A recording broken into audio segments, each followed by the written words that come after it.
So I'm talking to Simon Dingle, who is a broadcaster, designer, and technologist. He heads up product design at Curve in London, and he also hosts a weekly radio show on 5FM called Tech to the Power of 5. Simon also hosts two podcasts called Binary and Take Back the Day. So check those out. How are you, Simon? I'm fine, thanks. And you, Balungile? Good. Okay, so today we're talking about something that I've heard about but understand very little about. So you're here to demystify Bitcoin and the DAO project for us. Okay, wow. No pressure. Okay, so let's get started with Bitcoin. I know that it's a digital currency, but how does it work and what is it all about? So Bitcoin is really, the easiest way to think of it is money for the internet. You know, money is an interesting thing. It's the second most important thing we invented after language, because it's really a way of us transferring trust between human beings. So societally, money's been important for thousands of years, and we've always had money. There are a lot of misunderstandings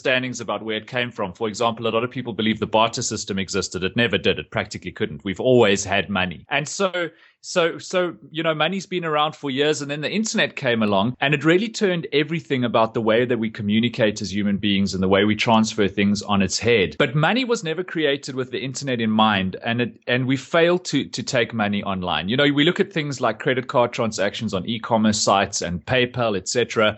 They're all okay as ideas, but they're really taking something that doesn't work on the internet and forcing it to. And it's been a bit messy. The bigger problem with money is that it's still centrally controlled by authorities that have failed us. And we saw that in 2008, and it wasn't the only example of how the current monetary system is exploitative and just doesn't work.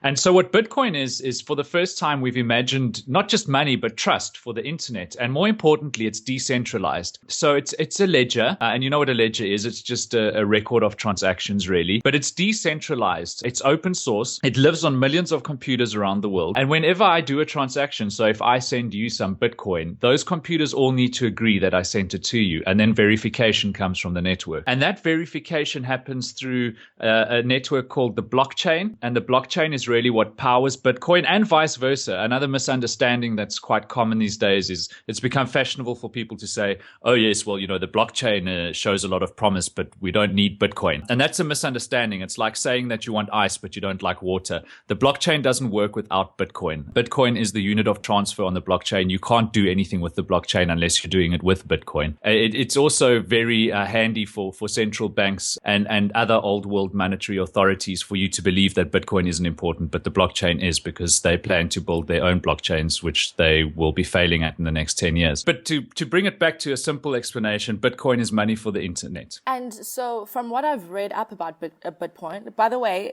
this launched in 2009. So it's been a while since this thing has been around and this concept has been around. But what I've read is that it's anonymous, right? And because of the nature of the system, there are no credit card fees. It's not tied to any country, so it can't be regulated. Am I right in assuming that Bitcoin is a way for us to start avoiding tax as well? Not at all. And in fact, there are a few misconceptions there in what you said. And there's nothing wrong with those misconceptions. They've been spread far and wide, and the media hasn't helped much either. But to begin with the first one, Bitcoin is not anonymous. So, you know, the Bitcoin transaction is written publicly into the blockchain, and anybody can go and query a transaction. You can go to blockchain.info and you can type in, you know, the Bitcoin address for anybody in the world, and you can see every transaction that's come through that address. Where it is challenging for authorities is that those addresses aren't always tied to a real person's identity. However, if you want to get money in and out of the system, you know, that's still a very regulated space, and you won't be able to buy Bitcoin without going through something similar to a FICA process. It's quite difficult to do. So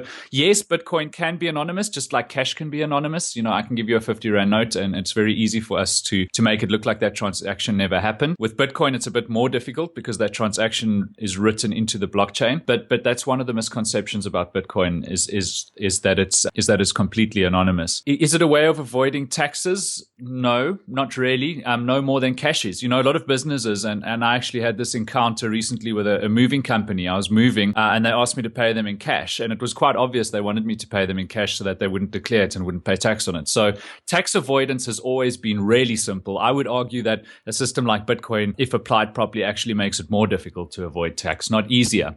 The problem right now is the tax authorities don't understand Bitcoin, so they don't know what to do with it. They're kind of standing with their hands in the air. And so they're kind of just ignoring it for now. And as you alluded to, it's very difficult for regulators and legislators to stay relevant in this world. We've seen a similar thing with Uber, right? It's a self-policing system. It actually doesn't need regulators' involvement. It doesn't need an authority to protect consumers. The network protects the consumers itself. And so they don't know what to do about it. It takes them 3 years to get regulation written anyway. So by the time they wake up, it's too late. And the system has changed anyway, or another competitor's entered the market, or the world has moved on. So we're increasingly seeing regulators become irrelevant. And Bitcoin is another example of this, because Bitcoin is a self-regulating system. It's designed not to need central authorities. And so the central authorities are actually irrelevant now. They just haven't caught up with that fact yet. All right, so let's segue into the Decentralized Autonomous Organization, also known as the DAO. What can you tell us about that? I'm very excited about the DAO. I think this is really, one of the most exciting applications of blockchain technology that we've seen. And essentially what it does is it doesn't use the Bitcoin blockchain. It uses something called Ethereum. Now, Ethereum is very similar to Bitcoin in a lot of ways, but where it differs is that Ethereum was designed to make it very easy for developers or anybody making applications to create what they call smart contracts written into a blockchain. So, Bitcoin is an example of how we use blockchain technology for money. And I could use it for contracts too. So if you are buying a house for me, for example, in the future, we could write title deeds into the blockchain. There's a startup as well that's now putting diamonds into the blockchain. Every diamond has a unique sort of fingerprint, and they measure these diamonds, and then they create a record in the blockchain, and you can actually trace the transfer of diamonds around the blockchain. So again, anything that involves human trust can be written into the blockchain. And the way you do that is by writing it into bits of Bitcoin. Now, Ethereum was designed to make it even easier to do that from the get-go. So it was really designed with contracts in mind. And what the DAO does is it uses these smart contracts to write essentially what is the shareholding of a company into a blockchain. So they started with a crowdfunding campaign that's going to end in 3 days' time from this recording on the 28th of May. They've raised $150 million worth of Ethereum already. And the people who crowdfunded the DAO, who bought what they call tokens, they're essentially the shareholders of the company.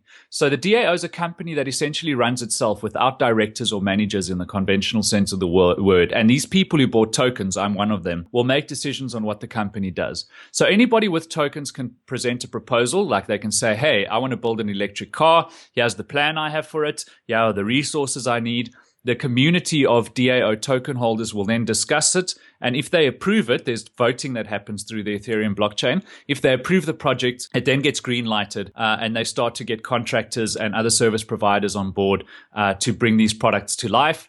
The products then get sold, just like any company sells products. The revenue comes back to the DAO.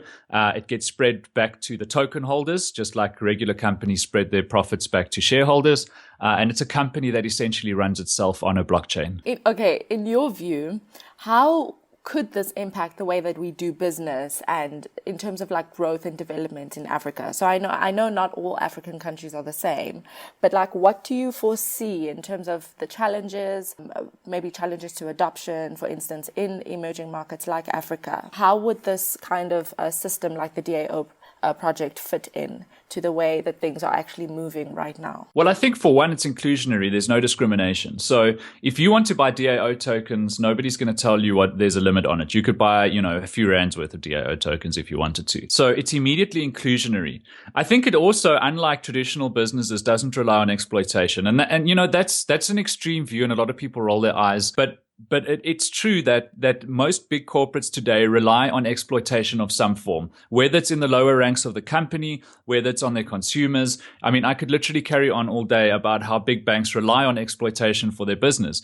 The other thing that they rely on is making inordinate amounts of profit to prop up the lifestyle of a few people at the top of the company who like flying first class and driving Rolls Royces and owning more houses than any human being could possibly inhabit in a year. And those rich do douchebags at the top of conventional corporate companies cost those companies a lot of money in bonuses, in salaries of millions of dollars that God knows what they do with it. It's not philanthropy for the most part, I can promise you that. And the DAO cuts all of that guff out of business. It takes those unnecessary old dinosaurs and their private jets out of the picture. It doesn't rely on exploitation, and it also doesn't have rules about who can be involved. It's a very simple transactional model. You buy tokens and you vote using your tokens. And it doesn't matter who you are, you can do that.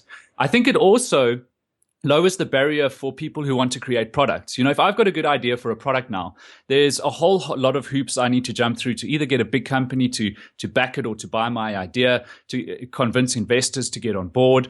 And, you know, that relies on a lot of BS as well, frankly. And I think what the DAO does is it, in a very objective way, allows anybody to bring those ideas to an organization that can make them happen. And those ideas will be heard, they will be discussed, and they'll have a chance in a very sort of democratic way. So I think it changes everything. I think it's inclusionary, and I think it's massively exciting for economies in Africa.